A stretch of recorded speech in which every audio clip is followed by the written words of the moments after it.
오늘 우리가 읽은 말씀을 가지고 부흥을 경험한 사람들이라는 제목으로 말씀을 나눌 때에 우리에게 깨닫는 은총이 있기를 주님의 이름으로 축원합니다. 오늘날 흔히들 교회의 위기다 이렇게 말합니다. 교회의 위기라 하면 성도들의 위기라는 겁니다. 왜냐하면 교회는 곧 성도들이기 때문입니다. 왜 위기입니까? 성령 충만하지 못함 때문이라는 거죠.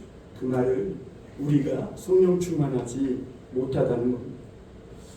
그럼에도 불구하고 사람들은 쉽게 위기는 기회다라는 말을 낱말을 합니다. 그런데 한번 위기에 딱 닥쳐보면 자기 존재 밑바닥이 드러나요. 위기는 기회다 말은 쉽지만 막상 그 위기 앞에 닥쳐보면 어떤 말도 들어오지 않게 되는 것이죠.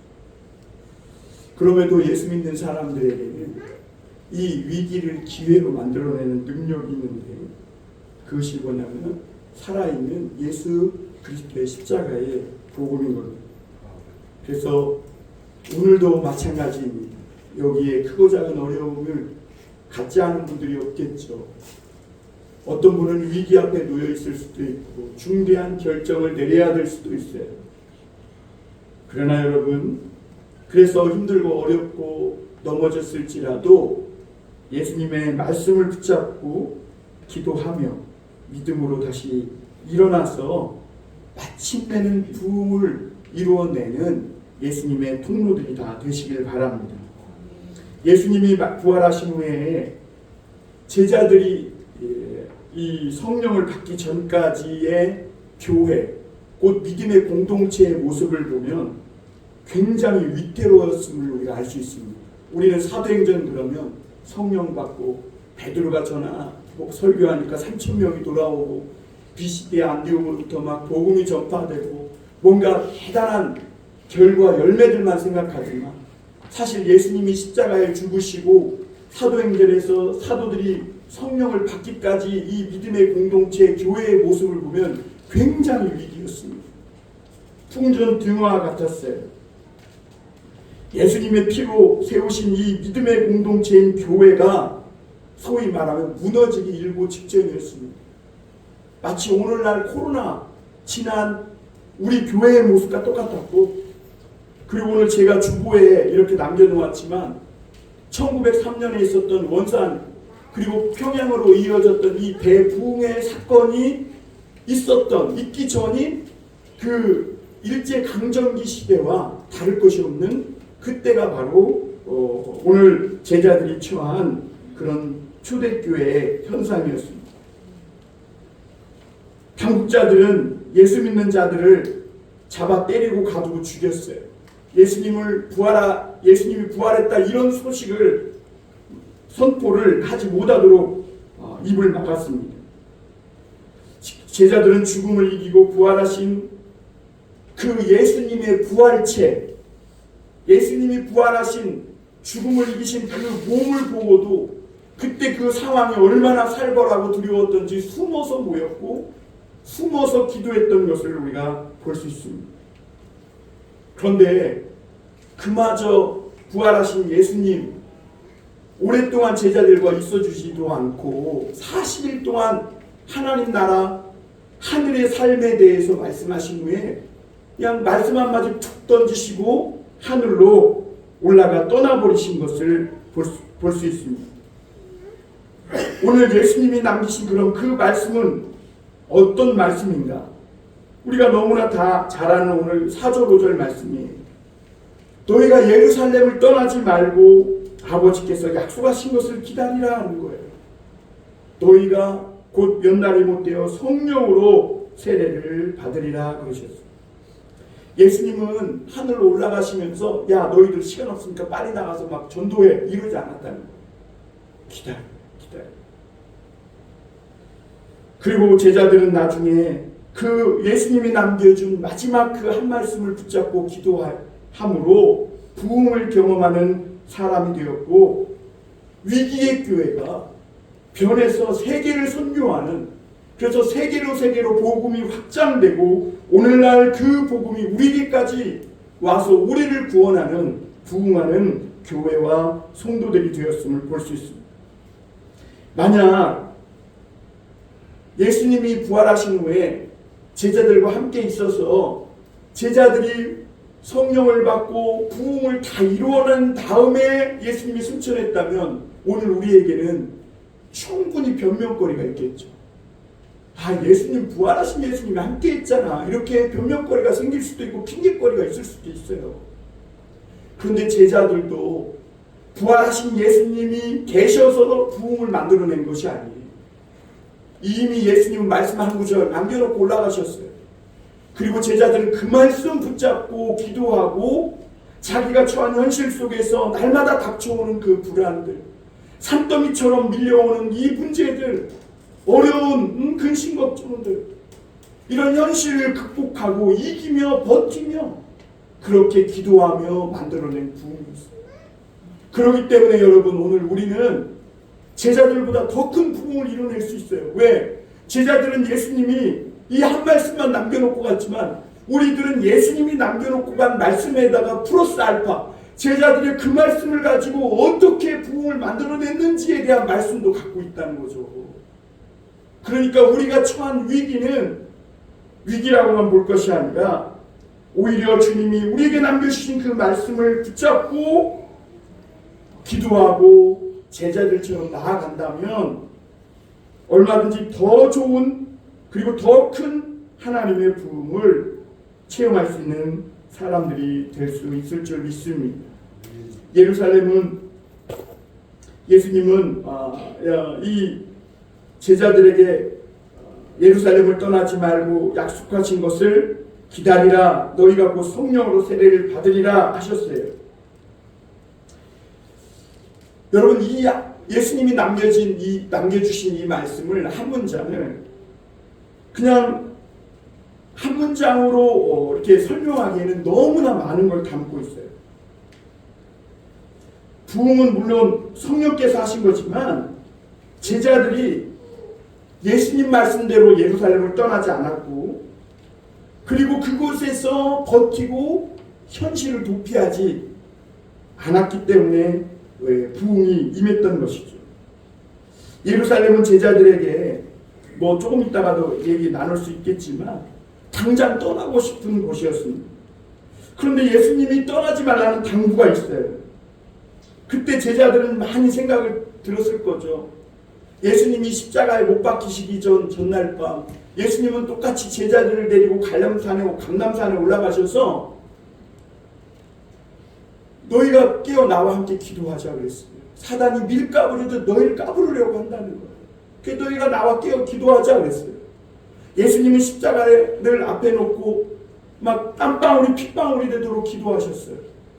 그런데 제자들은 그때 어떻게 했을까요? 같이 해볼까요? 잤다. 네, 잤어요. 예수님이 3번이나 사단이 너희를 밀가부르려듯 하니 깨어 기도하자, 이렇게 나와서 핏방울이 땀방울이 되도록 기도하시면서, 아니죠, 땀방울이 핏방울이 되는 거죠. 부탁하셨는데 제자들은 잤어요. 육체가 연약했기 때문에. 어떤 제자도 그 예수님의 말씀을 귀담아 들은 제자가 없었어요. 결국 가룟 유다는 예수님을 팔아넘겼고요. 베드로는 어린 여종 앞에서 예수님을 부인했고 심각하게 저주했고, 그리고 또 어떤 제자들은 옷까지 벗어던지면서 막 벌거벗은 몸으로 36개 도망치는 그런 제자들이 되었음을 볼 수 있습니다. 다 넘어졌고 실패했던 것을 볼 수 있습니다. 그러니까 제자들은 생각이 많아진 거죠. 예수님이 예루살렘을 떠나지 말고 기다리라는데 여기 있다가는 또 잡혀 죽는 게 아닌가. 여기 예루살렘은 우리가 배신했던 상처와 부끄러움과 수치의 장소요, 주님을 부인했던 그런 떨쳐버릴 수 없는 실패의 장소라는 것을 제자들은 알고 있어요. 그래서 어떻게든지 하루라도 빨리 예수님이 부활승천하면 이 예루살렘을 떠날 생각을 하고 있었던 것이죠. 그런데 제자들은 예수님은 제자들에게 예루살렘을 머물러 있어라. 너희가 곧 성령을 받을 것이다.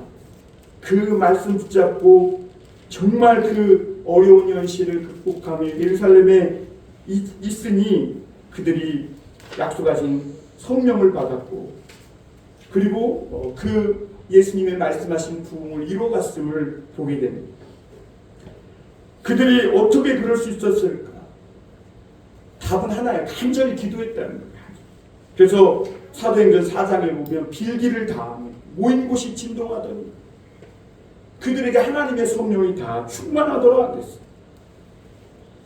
여러분, 예루살렘에 있는 것조차 힘든 제자들이 그 예수님의 말씀 한마디, 그걸 또다시 실패하지 않기 위해서 그들은 붙잡고 날마다 모여 기도하면서 자고 일어나면 없어질 것 같은 그 두려움, 그런데 또 밀려오는 거죠. 한 주가 지나면 해결되겠지 했던 그 어려움들 또 눈앞으로 닥쳐오는 거예요. 그런데 그런 것들을 주님의 말씀과 기도로 싸워 극복하고 이겨나갔음을 보게 됩니다. 여러분, 오늘 그러기에 이 제자들은 아무도 할 수 없고, 심지어 제자들이 생각지도 못하고 제자들로서는 할 수 없었던 그 일들을 오늘 사도행전은 이뤄냈다고 말씀하고 있음을 보게 됩니다. 큰 부흥의 주역이 된 것이죠. 세계의 역사의 획을 긋는 부흥의 사람들. 그래서 우리는 그들을 성령의 사람들이라고 부릅니다. 복음은 그 제자들을 통해 세계로 예루살렘과 유대와 사마리아와 땅끝까지 이르러 오늘날 전파되어 온 세계에 교회가 세워지게 된 것입니다. 오늘날 사람들은 번영을 원해요. 여러분, 번영 좋으시죠? 교회와 성도들도 사실 번영을 원해요. 그런데 교회에게 가장 큰 적은 위기가 아니라 번영. 여러분, 형통과 번영은 달라요. 형통은 이상하게 더 어렵고 힘든 환경으로 빠질 수도 있어요. 그런데 그 가운데에서도 예수님과 함께 동행하며 말씀을 순종하며 기도로 살아가는 삶, 그게 형통이에요. 그게 요셉의 삶입니다. 교회에게 가장 큰 점은 또한 위기가 아니라 번태. 아이고, 오늘 또 그냥 주일이구나 하는 그런 아무런 감흥 없는 신앙. 그리고 가난이 아니라 번영이고, 부족함이 아니라 넘쳐서 교만한 것이죠. 누가 부흥을 경험할 수 있는가? 그렇습니다. 광야에 서 있는 것 같이, 오늘 나에게 종말이 며칠 안 남은 것 같이 그렇게 긴장을 느끼면서 깨어 기도하는 사람, 연약한 육체를 당금질하며 기도하며 깨어 살아가는 그 사람이 부흥을 경험합니다. 제가 이번에 그 장로교회로 우리 교회가 옮기게 됐잖아요. 거기에서 조금 더 깊이 알게 된 목사님 한 분이 계셔. 재밌는 목사님이신데, 그분은 간염으로 사기까지 가가지고 거의 죽기 직전까지 갔다. 내 자녀가 간을 이식해 주셔서 살게 됐다는. 그러면서 그분이 저를 옆에 태우고 제가 지금 차가 없다 하시는 말씀이, 목사님, 나는 요즘 뭘 해도 기쁘다는 거야. 그래서 열심히 한다는 거야. 뭘 해도 열심히. 목사님들 모임에서 공 차라 그러면 공도 막 죽을 힘을 다해 열심히 차고, 아내가 커피 좀 내리라 그러면 커피도 막 죽을 힘을 다해 정성을 다해 내리고, 하여튼 뭐든지. 목사님, 나는 너무 지금 기분이 좋고 사는 게 정말 행복이 넘친다고. 그 목사님, 그게 얼마나 되셨어요? 그때 10년 됐대. 40대 그랬으니까 그분이 지금 63세시거든요. 그러니까 그 오랜 시간 동안을 그렇게 막 날마다. 여러분, 말씀과 삶을 구분하면 안 돼요. 거기에 성령이 임할 수가 없어요. 성령이 이끄시는 부흥을 경험하려면 오늘 우리가 제자들 삶 속에서 몇 가지 좀 알아볼 것이 있는데 우리가 이것들을 한번 나눠보고 마치도록 하겠습니다. 첫 번째로는 견디며 이기며 극복하며 기다려야 한다는 것. 여러분 강화도에 가면 여기 강화도 얘기하니까 눈이 졸다가 번쩍 뜨는 분이 계신데 왜 고향이니까 거기 가면 뭐가 유명하죠? 화문석. 그렇죠. 강화도 화문석 유명합니다. 이 화문석은 돗자리인데요. 왕고를 말려서 거기다 물을 들여가지고 꽃무늬나 이런 거 무늬를 넣어서 짜는 게 화문석이고 그런데 강화도에 저는 화문석만 있는 줄 알았더니 무문석도 있대요. 무문석은 뭐냐? 아무 무늬 없는 거예요. 그 사람들은 화문석이 복잡하고 무늬도 있고 그러니까 더 짜기도 어렵고 비쌀 거라고 생각합니다. 그런데 제가 여기 여쭤볼게요. 화문석이 비싸요? 무문석이 비싸요? 우리 한 분 아는 분 고향이신 분 대답 좀 해보셔. 화문석이 비싸요? 무문석이 비싸요? 무문석이 비싸요. 무문석. 왜냐하면 화문석은요 짜는 사람이 어떤 모양을 완성해가는 그 재미가 있대요. 짜면서 그래갖고 즐겁게 짠다는 거예요. 그런데 무문석은 다 똑같아요. 그러니까 짜는 사람이 막 힘들게 어렵게 완성을 위해서 짜나가는 노동만 있지 즐거움이 없다는 거예요. 그래서 무문석이 화문석보다 훨씬 더 비싸고 그리고 사람들은 화문석보다 무문석을 더 멋지게 생각한다는 거죠. 왜냐하면 아무 무늬가 없고 여백이 많으니까 채울 것이 많은 거죠.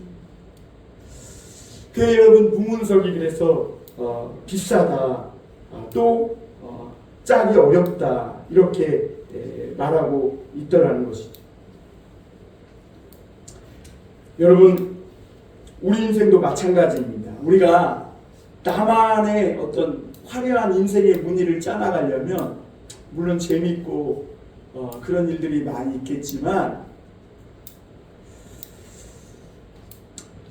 사실은 그 화문석의 삶에는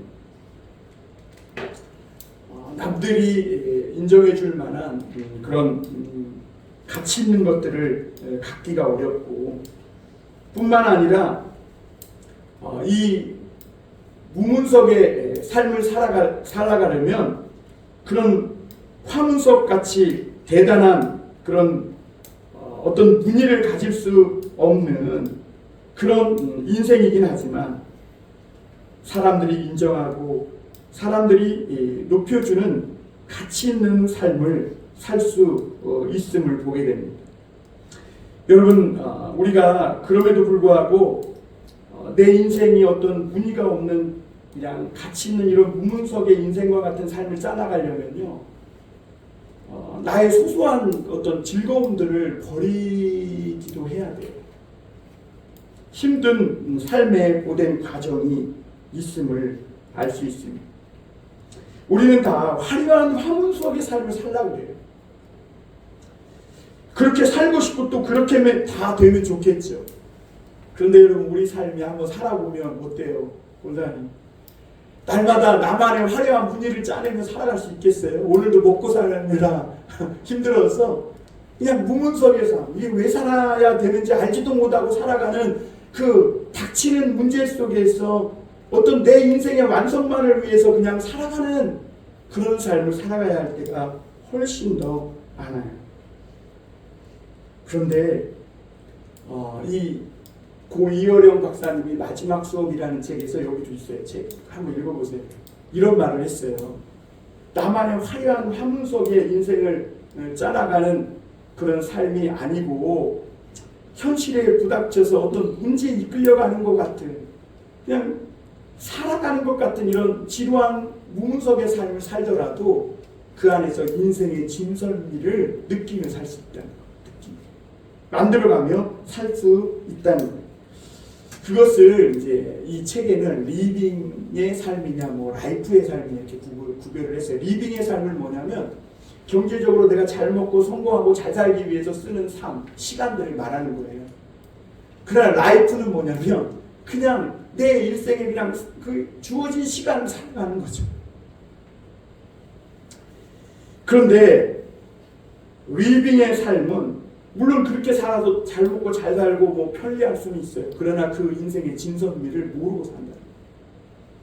그냥 오로지 성공. 그리고 그러다가 나중에 화장터에서 소리 없이 사라지는 게 인생이라면 얼마나 억울하겠느냐 이런 말을 하는 거죠.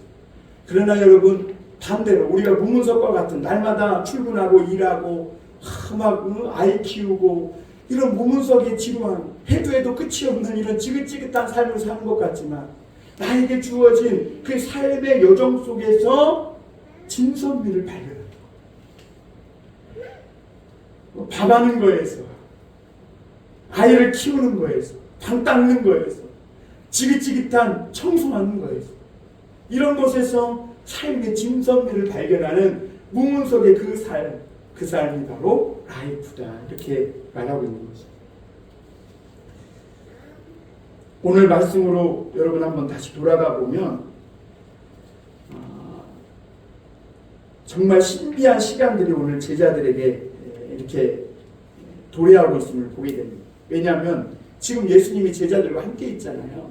그런데 제자들은 지금 부활의 몸으로 함께 있는 거예요. 그렇죠? 부활체로. 죽음을 정복하고 이기신 그 몸으로 지금 제자들과 함께 있는 거예요. 그리고 제자들에게 마지막 수업을 하면서 얘들아 너희에게 인생의 진선미의 아름다운 삶을 살 수 있는 길이 바로 십자가 그 복음 안에 있다. 지금 그러면서 마지막 수업을 하고 있는데 예수님은 이제 제자들을 이 땅에 남겨두고 떠나야 하고 제자들은 이 땅에서 자기들이 살아가야 할 삶이 또 있는 거예요. 그들에게 예수님은 곧 하늘로 떠나 올라가셔야 되니까 하나님의 나라의 일, 하늘의 삶을 조금이라도 막 더 가르치시고자 열심히 가르치신 것을 보게 됩니다. 그런데 그 예수님이 마지막 수업에서 남겨주는 그 말씀이 뭐냐? 견디고 극복하며 기다리는 삶을 사는 것. 그게 하늘나라의 일이고 그게 하늘의 삶이에요. 기다리며 견디며 버티며 극복하고 이기며 사는 삶. 그러니까 4절을 보면 사도와 함께 모이사 그들에게 분부하여 이르시되 예루살렘을 떠나지 말고 내게서 들은 바 아버지께서 약속하신 것을 기다리라. 떠나지 말라. 기다리라. 제자들이 예루살렘을 떠나려 했다는 것을 주님은 아셨어요. 예수님이 하늘로 승천하는 순간 제자들은 여기 땅 하고 현실을 도피하려고 예루살렘을 떠나려 했다는 것을 주님은 다 아시고 그렇게 말씀하신 것이죠. 앞서 말씀드렸지만 왜 제자들이 예루살렘을 떠나려고 했습니까? 제자들에게 예루살렘은 정신적, 육체적인 그런 패닉, 트라우마 자체였어요. 자신이 따르던 가장 사랑하는 예수님이 끔찍하게 매맞고 십자가에 달려 죽은 곳이 예루살렘이잖아요. 내가 사랑하던 그 예수님을 빼앗기고 잃어버린 것이 이 곳이 예루살렘이잖아요. 돌이킬 수 없는 이 상실의 아픔, 상처와 배신에 대한 수치, 부끄러움, 모든 것이 다 꺼멓게 얼룩진 곳이 제자들에게는 예루살렘. 무엇보다 그리고 예루살렘에서 제자들을 옥죄는 것이 있는데 그것이 뭐냐면 언제 들이닥쳐가지고 자기도 잡혀 들어가 죽을지 모른다는 것이죠. 물론 예수님이 부활하신 후에 제자들을 갈릴리로 불러가지고 베드로를 회복시켜 주시고 첫사랑을 불러일으켜 주시며 다시 사명을 부어주신 것을 우리는 알고 있어요. 그런데 여러분 오늘 우리가 예배 한번 드리고 기도 한번 드림으로 은혜 받았다고 해서 삶에서 계속해서 끊임없이 밀려오는 그 불안과 어려움들을 다 이길 수 있던가요, 여러분? 내 육체의 연약함 때문에 오는 그 두려움, 공포들, 근심, 걱정들 무던하게 버티고 서 있을 수 있던가요, 여러분? 예수님의 사랑과 은혜를 체험했다고 해서 막 우리가 갑자기 어벤져스가 되고 갑자기 우리에게 무슨 어떤 큰 현실의 위기가 와도 그걸 다 극복할 수 있는 대단한 초능력이 임하는 것이 아니잖아요. 기도하고 눈을 떴는데 날이 밝으면 또 닥쳐오는 뿌리칠 수 없는 이 두렵고 불안한 삶. 그 속에서 오늘 또 우리는 내 자신의 어그러진 무릎과 어깨를 일으켜 세우고 살아야 하는 그런 약한 존재들이 바로 오늘 우리들이라는 거죠. 그런데 이런 것들, 우리의 이 땅의 현실을 잘 아는 주님께서 왜 예루살렘을 떠나지 말고 기다리라고 하십니까? 왜냐하면 그 제자들을 통해 이루시기 원하는 하나님의 말씀이 있기 때문에, 제자들에게 인생의 진선미를 깨닫고 맛보며 살아가는 참된 삶을 주기 위함이었습니다. 예루살렘은 성전이 있는 곳이에요. 하나님의 말씀이 있는 곳이에요. 아브라함이 이삭을 번제로 바치는 곳이요, 죄인들을 위하여 그리스도께서 죽으신 예수님의 십자가가 있는 곳이에요. 그러므로 나에게 어떤 두려움과 어떤 공포와 어떤 근심, 걱정이 있더라도 우리는 하나님께서 우리를 사랑하시고 나를 구원하시기로 약속하신 그 예루살렘을 떠나지 말아야 한다고 말씀하고 있는 거예요. 그곳에 구원이 있기에 무슨 일이 있어도 예루살렘을 너희가 떠나지 말고 기다려요. 우리에게도 이런 순간이 있어요. 제가 영암에서 목회할 때, 그리고 이제 여기까지 오게 되는데 아내가 종종 하는 말이, 여보 그때 우리가 영암을 떠났으면 안 돼, 이런 얘기를 하는 거예요. 사실 저는 영암에서 큰 배신과 상처의 아픔이 있었거든요. 그것도 제가 섬기고 가까이 했던 목사님에게 세상 말로 말하면 소위 뒤통수를 맞은 거죠. 그러니까 그때 제가 30대 중반이었는데 굉장한 상실감이 왔었어요. 더 이상 목회하고 싶지 않았어요.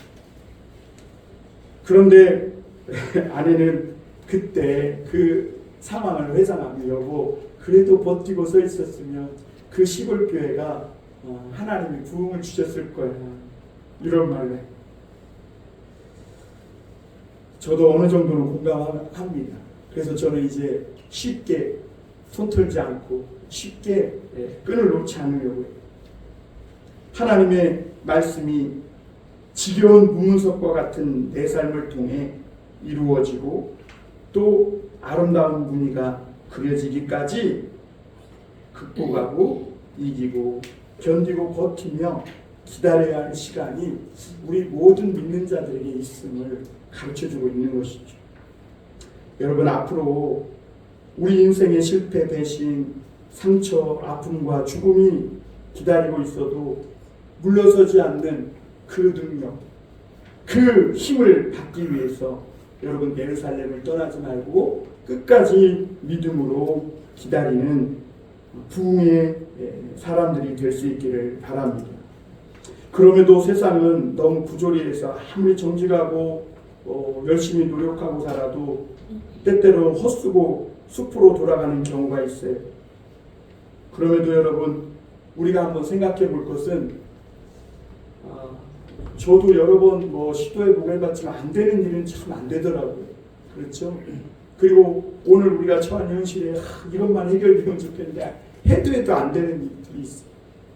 여러분, 그럴 때 어떻게 생각하셔야 되냐면, 여러분, 하나님이 우리가 살아가는 그 모든 환경을 그렇게 설정해 놓으셨을 수도 있다. 여러분, 이렇게 받아들이시길 바랍니다. 해도 아무리 노력해도 안 되는 환경, 그게 하나님의 설정이에요. 그게 하나님의 설정인데 누가 바꾸겠어요? 그렇죠? 그러면 하나님이 원하시는 것이 뭔가? 하나님이 왜 그럼 사랑한다면서 그런 설정을 우리에게 주시는가? 인생에 부조리 이런저런 세상에 막 변수들이 너무 많아서 안 되는 상황이지만, 그럼에도 앞으로 나아갈 수 있는 그 힘, 그 능력을 너희에게 주시기 위함인데, 그것이 바로 성령의 권능이라고 말씀하고 있는 것이죠. 요즘 하루하루가 고되고 힘들다는 말을 많이 듣고 삽니다. 여러분도 힘드시죠? 자고 일어나면 아프고, 그래서 출발해서부터 아침부터 휘청거리고 흔들리고 그럴 때가 많습니다. 그런데 여러분, 지나고 보면 다 괜찮더라. 이게 어른들의 경험담이잖아요. 그런데 믿는 자로서 그렇게 이야기할 수 있는 이유는 뭐냐면, 그게 다 예수님과 함께 살아가는 삶의 여정일 뿐이라는 거죠. 여러분, 훌훌 털고 계속 주님과 앞으로 나아가기만 한다면 결국에는 어디에 도착해요? 천성문에 이르게 될 줄 믿습니다. 여러분, 저도 한때는 세상을 바꾸고 싶고 또 내 인생의 문제를 한 방에 다 끝내고 싶었어요. 그런데 그게 됩니까? 안 되지. 해도 해도 안 되는 그 현실 앞에 굴복하지 않는 것. 그게 내 인생의 문제를 뚫고 나아가는 유일한 길이고, 예수님은 십자가와 그 성령의 능력으로 그 권능을 우리에게 주시기를 원한다는 것을 믿으시길 바랍니다. 힘들고 벅찬 현실, 여러분 그냥 하루하루 흘려보내지 마세요. 제가 우리 어르신들과 금요일날 예배드리면서 우리 어르신들 가면 저한테 막 기도해달라 그래요. 그런데 그 다음 주에 가보면 목사님 안 나섰어. 또 아파. 그래서 제가 그런 설교를 했죠. 우리 어르신들 이렇게 몸도 아프고 또 어떤 가정일로 또 여러 가지 문제로 힘들고 몸도 늙어 서러운데 마음도 힘드시고 정신적으로 힘드실 수 있다. 그러나 그런 순간순간들을 아유 죽겠다 얼른 죽어야지 이렇게 흘려보내지 말고 그 모든 상황과 현실 속에서 그 일어나는 일들을 가지고 내 영혼에 광을 내면서 사시라고.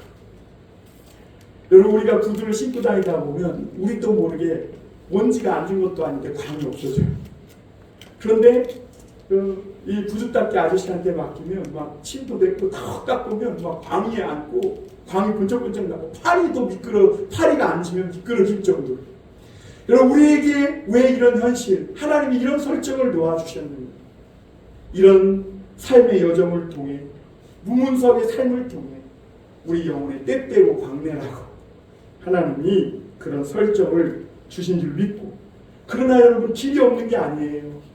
해도 안 되는 이 상황 속에서 계속 예수님 말씀 붙잡고 또 기도하고 또 일어나고, 그렇게 벅찬 현실 앞에 하루하루 주님과 함께 한 걸음씩 나아가다 보면 반드시 천성문에 이르고 우리의 삶은 세상에서는 무문석 같지만 하나님이 새겨 주신 아름다운 꽃무늬가 새겨진 화문석의 삶으로 바뀌어질 줄 믿습니다. 또 한 가지 우리가 나눠볼 것은 우리 삶의 중심이 바뀌어야 된다는 겁니다. 오늘 6절, 7절에 보면 그들이 모였을 때 예수께서 여쭈어 이르되 주께서 이스라엘 나라를 회복하심이 이때니까 하니 이르실 때 때와 시기는 아버지께서 자기의 권한에 주셨으니 너희가 알 바 아니오, 이렇게 말씀합니다.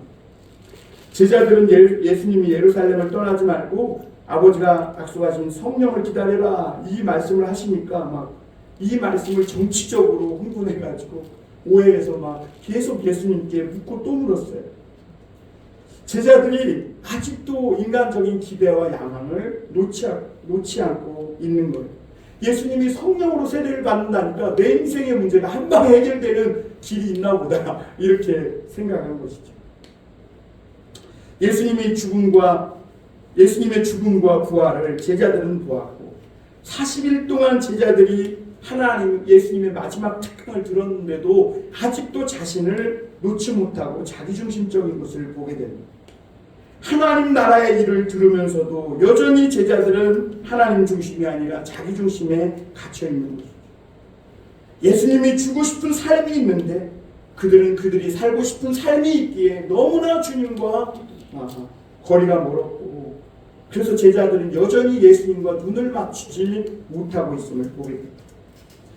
여러분, 우리도 예수님이 우리에게 완벽한 삶을 주셔서 말씀을 주고 싶어서 말씀을 주시는데 우리는 우리 좁은 식견으로 단칼에 거부하는 경우가 얼마나 많은지 몰라요.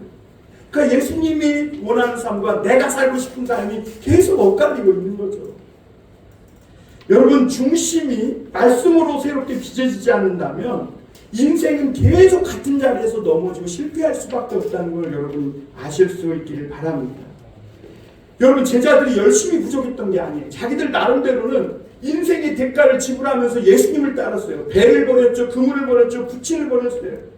그런데 여러분, 그물을 버렸다고 해서 제자들의 중심이 바뀐 것이 아니에요. 제자들은 여전히 그 그물로 청새치를 낚아 올리는데 노인이 될 때까지 청새치 하나만 잡아 올리려고 언제 청대치가 잡히나 그것만 생각하고 헛구물질을 계속하고 있는 거예요. 소년이 될 때 그랬는데 노인이 될 때도 그 헛구물질을 하면서 야 청새치 잡히기만 해봐라. 여러분 노인과 바다에 보니까 청새치 잡았죠? 근데 어떻게 됐어요? 대가리하고 뼈만 남았잖아요. 육지로 오니까. 여러분 예수님이 너희에게 성령이 임하시면 너희가 권능을 받고 예루살렘과 온 유대와 사마리아 땅끝까지 이르러 내 증인이 되리라 했어요. 우리 중심과 인생의 중심이 완전히 변화될 것에 대해서 말씀하신 것이죠. 세상 중심에서 하나님 중심, 자기 자신 중심에서 말씀 중심으로 먼저 바뀌어야 한다는 겁니다. 그런데 여러분 우리가 다 알다시피 사람이 안 바뀌어요. 바뀌게 되면 죽을 때가 다 됐다 이렇게 말합니다.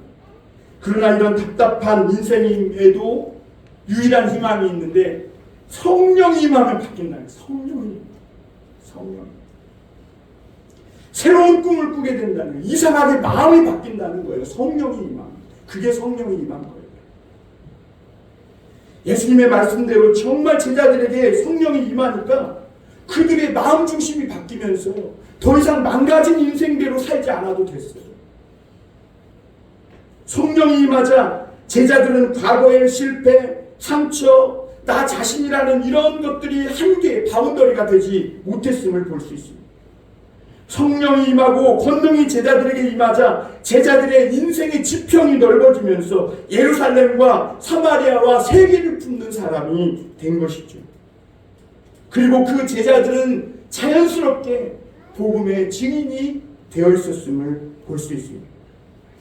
여러분 오늘 우리가 살아가야 할 동기는 더 이상 분노가 아니라는 것을 기억하시길 바랍니다. 이제 우리가 살아가야 할 동기가, 삶의 동기가 내 자신은 어떤 사람이야 이걸 증명하기 위해서 살아가야 한다는 것이 아니라는 것을 여러분 오늘 말씀을 통해 발견할 수 있기를 바랍니다.